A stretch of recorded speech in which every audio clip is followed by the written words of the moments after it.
Hello, praise the lord, shalom everyone. मैं आप सभी का एक बार फिर से हमारे पॉडकास्ट में स्वागत करती हूँ। आशा आप सभी प्रभु में आनंदित होंगे और उसकी गहराई को महसूस कर रहे होंगे। मैं फिर से हमारे बीच में हमारे लीड पास्टर नवीन पॉल टाटके का स्वागत करना चाहती हूँ। हम नियमित तौर से आपके लिए पॉडकास्ट को लेकर आ रहे हैं। आप हमारी मिनिस्ट्री जो कि सत्संग मिशन है उसके बारे में हमारे पेजेस पर देख सकते हैं। साथ ही साथ हम रेवलेशन की पुस्तक से अध्ययन को लाते हैं जो कि इंग्लिश और हिंदी में होता है, और ये हमारे यूट्यूब चैनल टी नवीन पॉल मिनिस्ट्रीज पर उपलब्ध है। सत्संग मिशन जो कि आत्मिक जागृति और कलीसिया निर्माण में कार्य करती है।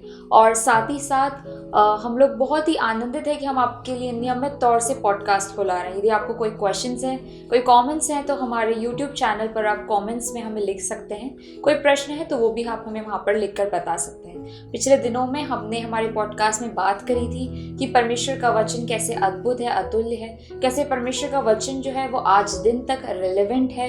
परमेश्वर हमसे हमेशा संवाद करता है, वो कभी चुप नहीं रहता है। पिछले पॉडकास्ट में हमने बात किया था कि कैसे आत्मिक मन्ना जो है वो परमेश्वर का वचन है, वो हमारी आत्मा का भोजन है।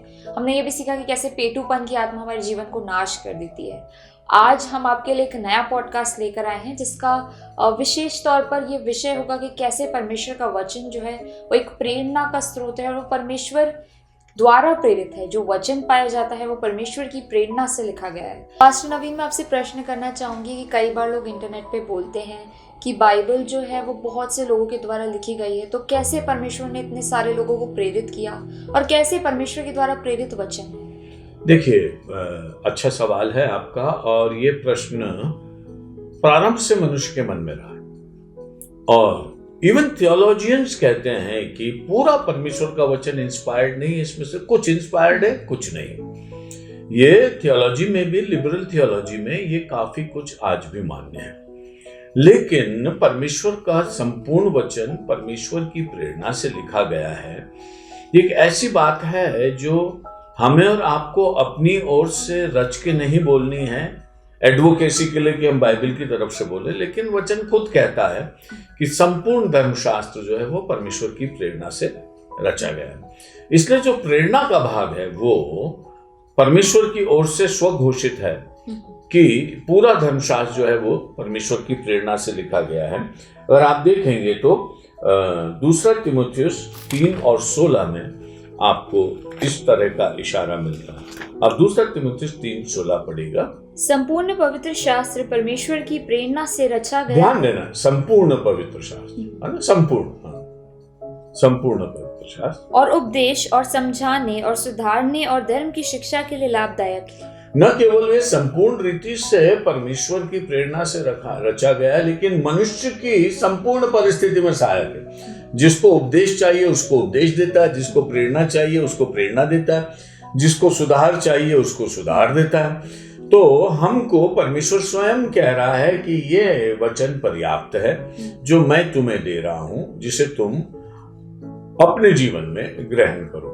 बाइबल जो है वो 1500 साल के अंतराल में मूसा से शुरू करके 100 AD यूहन्ना के प्रकाशित वाक्य तक जाए। मूसा लगभग 1450 BC में हुए, तो 1500 साल होते हैं, और 40 लोगों के द्वारा अन्य अन्य समयों पर लिखी गई। और इसको जब संकलित किया गया तो बाइबल का मतलब होता है, शब्द का मतलब होता है पुस्तक, है ना। तो इसको एक पुस्तक के रूप में संकलित किया गया, लेकिन 40 लोगों के द्वारा लिखी गई ये पुस्तकें सब एक दूसरे को परिपूर्ण करती हैं, कोई एक दूसरे के विरोध में नहीं बोलती। और जब कैनोनाइजेशन हुआ और ये कहा गया कि भाई पवित्र शास्त्र में कौन कौन सी पुस्तकें होना चाहिए, तो जो हमारे बुजुर्ग लोग थे जिन्होंने कैनोनाइजेशन किया, उन्होंने एक बहुत महत्वपूर्ण बात ये कही कि वो ही पुस्तकें रखी जाएंगी जो कलीसिया में पढ़ी जाती हैं और जो कलीसिया में स्वीकार्य। ये परमेश्वर के वचन के प्रेरित होने का एक बहुत बड़ा प्रमाण है कि विश्वासी उसे पढ़ता है और उससे आशीषित होता है। वो ये नहीं कहता कि ये कोई ऐसी किताब है जो मुझे प्रेरित नहीं करती।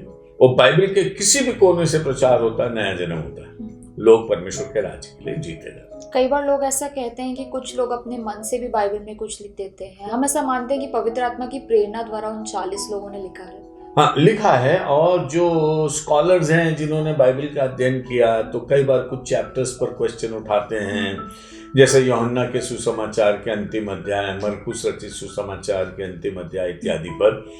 लेकिन ये सब स्कॉलर्स का अपना सोच है, लेकिन चर्च एज सच, कलीसिया जो प्रभु की दुल्हन, वो वचन को वैसा ही स्वीकार करती है, हर जगह से आशीषित होती है।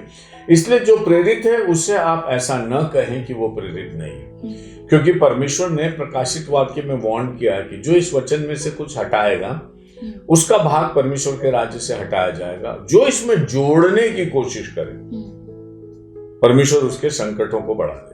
तो ये भी परमेश्वर का वचन क्या। हमने ये भी पढ़ते हैं कि 7 पुस्तकों को बाइबल से अलग कर दिया गया है। देखिए, जब कैनोनाइजेशन हुआ तो एपोक्रिफा नाम की पुस्तकें भी जुड़ी हुई थी, और पुराने ट्रेडिशन से ये एपोक्रिफा कई बार 7 से लेकर 14 किताबें तक, कोई जोड़ी गई, कोई हटाई गई, कोई जोड़ी गई। लेकिन जो मुख्य मुद्दा था कैनोनाइजेशन का, जैसा मैंने आपसे कहा, सरल शब्दों में अगर कोई विश्वासी को समझना है तो जब आप अपनी कलीसिया में आराधना करते हैं तो आपको कोई भी ऐसा नहीं लगता है कि ये वचन आउट ऑफ प्लेस है। लेकिन पूरी बाइबल में से जहां से भी आप पढ़ते हैं आपको वो आपके आत्मिक जीवन के लिए लाभकारी साबित होता है। इससे ये साबित हो जाता है कि प्रेरित वचन। हम कहते हैं कि पवित्र आत्मा की प्रेरणा से वचन लिखा गया, लेकिन पुराने नियम में हम देखते हैं कि तब पवित्र आत्मा उतरा नहीं था, तो तब कैसे भविष्यवक्ताओं को प्रेरणा मिली? देखिए, इसमें एक बहुत उत्तम उदाहरण है मूसा।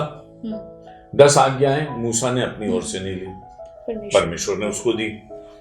इसके बाद जब लोगों ने कहा कि मूसा, हम परमेश्वर का सामना नहीं कर सकते सीनै पर्वत पर, जब वो आंधी तूफान में आता है, हम तो मर जाएंगे, इसलिए बेहतर है कि आप परमेश्वर से वचन लो और हमें दो। पेंटाट्यूक पूरा परमेश्वर की प्रेरणा से इसलिए लिखा गया कि मूसा ने अपनी ओर से कुछ नहीं कहा, लेकिन परमेश्वर ने उसको जो जो बात कहने को कही। 10 आज्ञाएं तो बिल्कुल प्रिसाइजली 10 आज्ञाएं तो परमेश्वर ने अपने हाथ से लिख कर दी ना।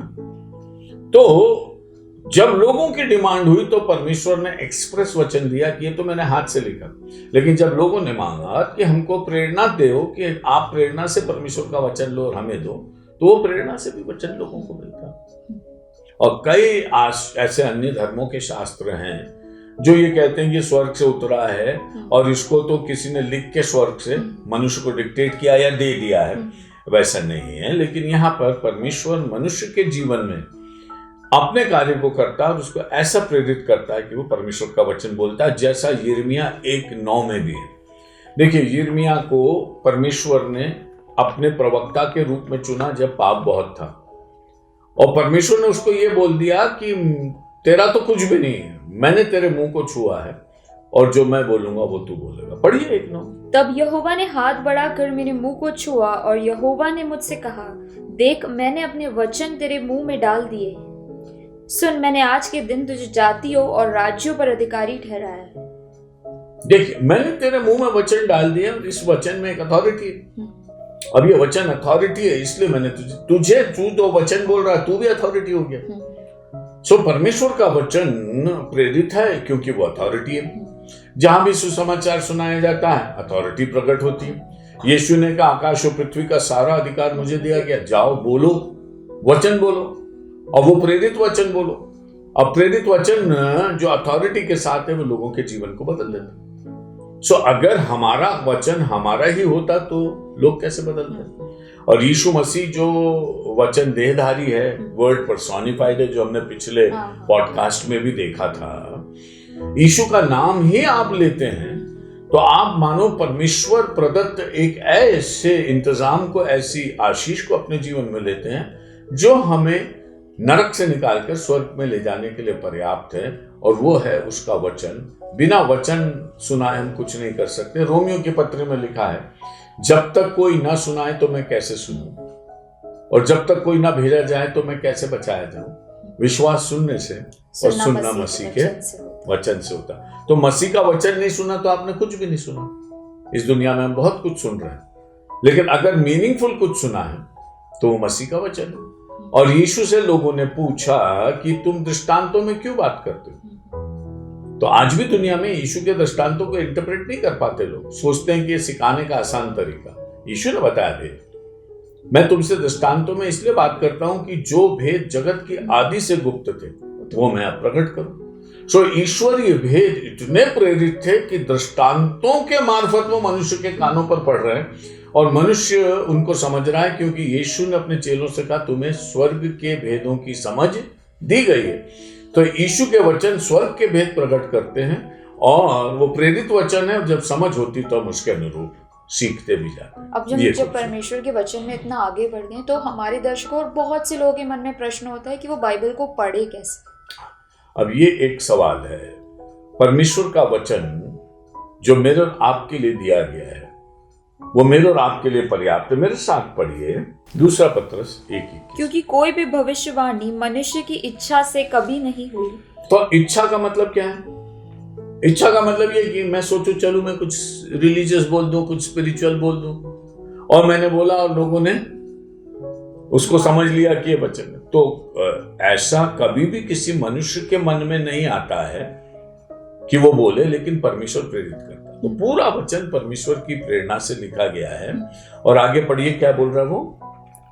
क्योंकि कोई भी भविष्यवाणी मनुष्य की इच्छा से कभी नहीं हुई, पर भक्तजन पवित्र आत्मा के द्वारा उभारे जाकर परमेश्वर की ओर से बोलते थे। परमेश्वर के ओर से बोलते थे और ये वचन हमारे लिए पर्याप्त।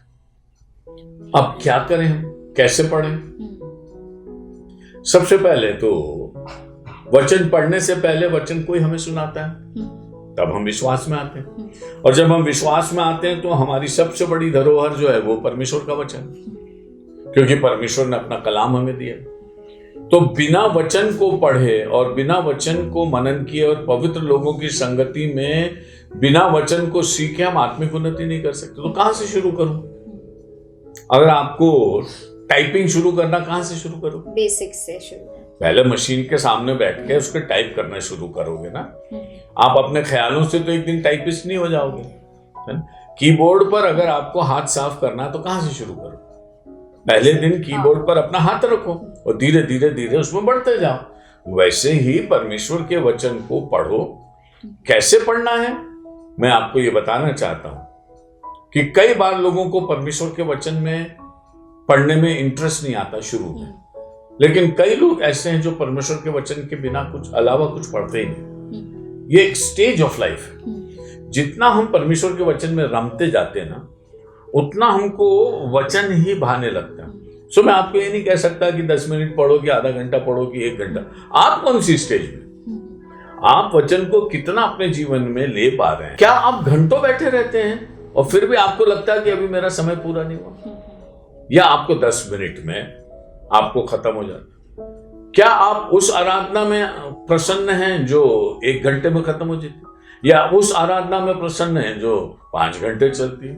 क्या आप पौलुस के साथ अपर रूम में पूरी रात बात कर सकते हैं, या आपको कहना है कि मुझे तो थोड़ा बोलो और चले जाओ? सो ये हमारे जीवन की ट्यूनिंग है जो परमेश्वर के साथ। और धन्य वे लोग जो परमेश्वर के साथ ट्यून होते हैं। मैं आपको ये बताना चाहता हूं कि कम्युनिटी में, चर्च में लोगों के साथ बैठकर वचन को पढ़ना अच्छी बात है, लेकिन वचन की लगन निजी जीवन में हो जाना कि आपको वचन के अलावा कुछ अच्छा ना लगे, ये एक बहुत अच्छी चीज है जिसके लिए मुझे और आपको प्रयास है। मैं चाहूंगी कि आप एक उदाहरण से बताएं कि यदि कोई पहले दिन से बाइबल को पढ़ना शुरू कर रहा है तो वो कौन सी पुस्तकों को ले कैसे पढ़े?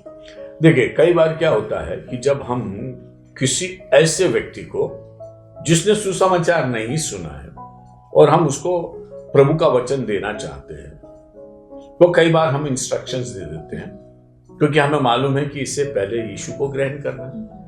नॉर्मली 4 सुसमाचार उसके लिए अच्छे होते हैं। और बेसिकली अगर बहुत ही ज्यादा गहराई में जाने वाला व्यक्ति हो तो यूहन्ना रचित सुसमाचार, और बहुत ज्यादा तकलीफ में पड़ा और जिसको अपने जीवन में छुटकारा चाहिए तो मरकुस रचित सुसमाचार।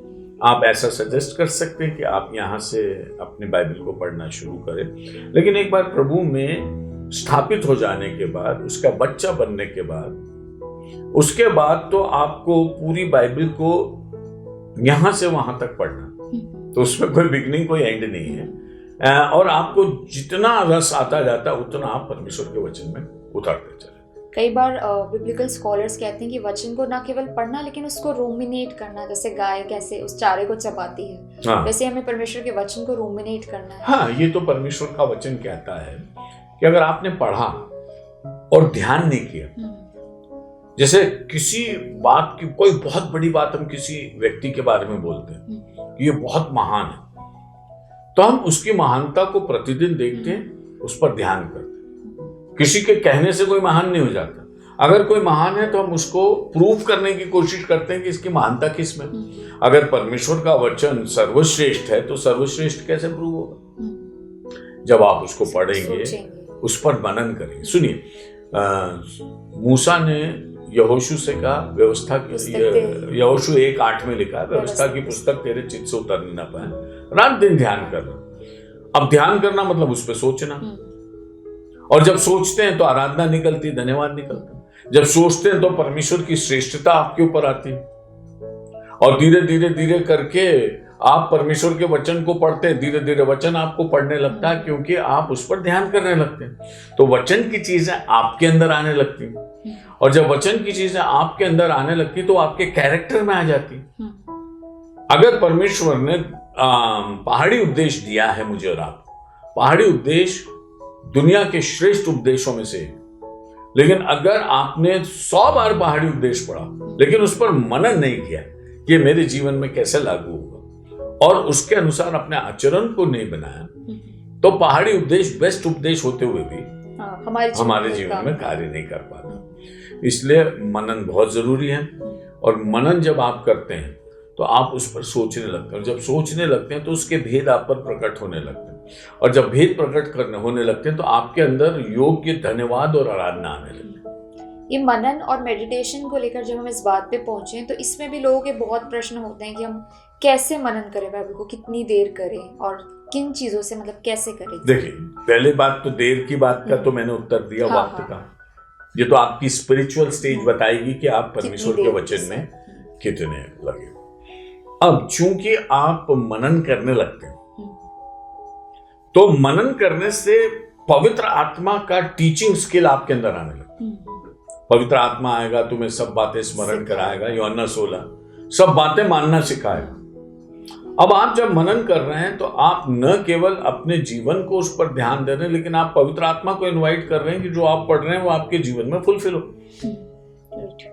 बिना परमेश्वर के मनन में भी जो सीनियर पार्टनर है वो परमेश्वर, आप जूनियर पार्टनर। जब आप मेडिटेट कर रहे हैं तो सीनियर पार्टनर पवित्र आत्मा, वो नहीं सिखाएगा, आप नहीं सीख सकते। तो आप जब मनन कर रहे हैं तो परमेश्वर आपके व्यक्तित्व में वो चीज डालने लगता, मानना सिखाएगा। सब बात देखो, आजकल क्या होता है, पेरेंट्स टीचर्स मीट में जाते है ना, तो टीचर्स बोलती साहब हमने आपके बच्चे को खूब पढ़ाया, हम क्या करें, पढ़ता नहीं।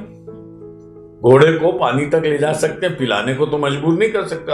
हर टीचर का परमानेंट डायलॉग। लेकिन जब आप पवित्र आत्मा के साथ मीट में जाते हो ना, तो पवित्र आत्मा कहता है कि जो जो तू पढ़ रहा है वो तेरे जीवन में आएगा, क्योंकि मैं उसको परफॉर्म करूं। तो मेडिटेशन कहां तक जाए? मेडिटेशन वहां तक जाए जहां आप परमेश्वर के वचन को अपने जीवन में सार्थक और परिपूर्ण होता हुआ देखें। मेडिटेशन का मतलब ये नहीं है कि आपने कोई दूर की चीज अपने दिमाग में समझ ली। मेडिटेशन का मतलब है, जो जोशुआ से कहा गया वो ये है कि मेडिटेशन का मतलब वो चीज तुम्हारे जीवन में ट्रांसलेट हो जाना चाहिए। क्रिश्चियन मेडिटेशन का मतलब ये है कि जो परमेश्वर का वचन है वो आपके जीवन में आ जाए, क्योंकि बाइबल इनवाइट करती है कि जैसा यीशु मसीह का स्वभाव था वैसा ही तुम्हारा भी स्वभाव। सो वो कैसे आएगा? तो सही मेडिटेशन वो है जिसमें परमेश्वर हमारी सहायता करता है और परमेश्वर का वचन हमारे जीवन में मुकम्मल होने लगता है। अभी आज के समय में हम मीडिया बहुत देखते हैं, स्क्रॉलिंग बहुत करते हैं, तो क्या हमें यूट्यूब, इंस्टाग्राम वगैरह से वचन देखना चाहिए?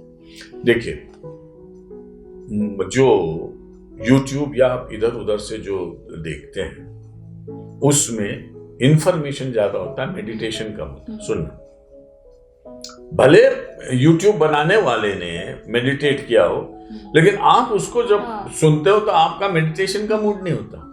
आप सोचते हैं ये इंफॉर्मेशन, क्योंकि मीडिया का काम ही इन्फॉर्म करना। आप मीडिया से सारे इंफॉर्मेशन लेना चाहते हैं, लेकिन परमेश्वर का वचन ये कह रहा है कि जब तक वो आपके अंदर वर्कआउट ना करे तब तक आपका वचन का मेडिटेशन पूरा नहीं हुआ। तो इधर उधर से सहारा, बुक्स भी हैं और मीडिया भी है, बहुत सारी चीजें, आपकी आत्मा आपको बताएगी कि आप मेडिटेशन में कहाँ हो, इंफॉर्मेशन में कहाँ हो और मेडिटेशन में कहाँ हो।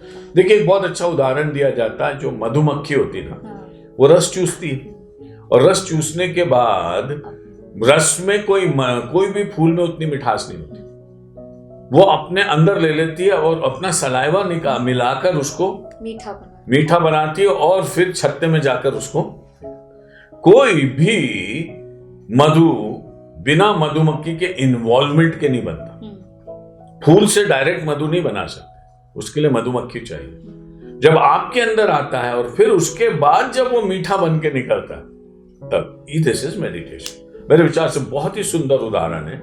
हम देखें कि हम कैसे वचन को कितना ले रहे हैं और हमारे अंदर से निकल रहा है तो वो मधु की मिठास के समान है कि नहीं, उस लेवल पर हमको मेडिटेट। थैंक यू पास्टर नवीन। मुझे लगता है कि आपने सारे प्रश्न का बहुत ही बखूबी उत्तर दिया, और एक जो बात मुझे बहुत अच्छी लगी वो ये थी कि जब मेडिटेशन करते तो पवित्र आत्मा की मौजूदगी और हमारी प्रेजेंस, बहुत सारे लोग इसको समझ ही नहीं पाते, बहुत सारे। सो मैं अपने दर्शकों को ये प्रोत्साहन करना चाहूँगी कि आप परमेश्वर के वचन को पढ़ें, उसको मनन करें और उसकी बातों में आगे बढ़ते रहें। हम आगे आपके लिए और पॉडकास्ट को लेकर आएंगे। यदि आपके पास कोई भी क्वेरीज हो, कोई क्वेश्चंस हो तो हमें कमेंट्स में लिख भेजें और हम ताकि उन टॉपिक्स पर वीडियो को बनाएं। सो मैं चाहूँगी हम आज के लिए आपसे यहीं पर विदा लेंगे। हम अगले एपिसोड में आपसे फिर मिलेंगे। तब तक प्रभु आप सभी को बहुतायत से आशीष दे। Thank you and God bless you.